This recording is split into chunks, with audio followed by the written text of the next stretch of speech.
Vice Chairman, members of the committee. My name is Tim Hollenshade. I'm a fourth-generation auto mechanic, and here on behalf of the Chesapeake Automotive Business Association.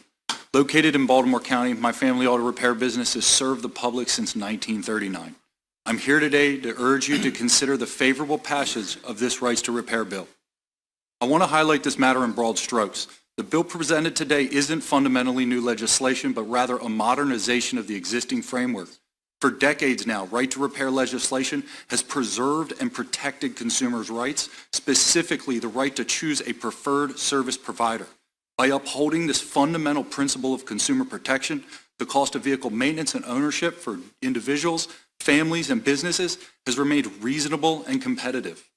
While my family's legacy in the automotive aftermarket, right to repair legislation has other far-reaching economic implications affecting all Marylanders. This legislation touches everything from farm and agricultural equipment concentrated in our rural communities and Eastern Shore to commercial construction and heavy equipment in Maryland's development corridors. Right to repair also impacts marine equipment, which enables maritime commerce within our Chesapeake Bay economic zone. Admittedly, this bill has some well-funded opposition. Don't be fooled. These are the same old wolves cloaked in new wool, using terminology that's intended to invoke intense reactions. These organizations attempt to shroud the public from their true motive and intent.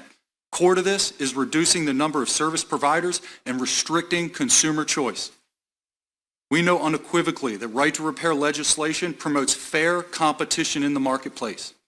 Marylanders across this great state need you to act now and uphold a favorable position on this right to repair bill. Thank you for your time.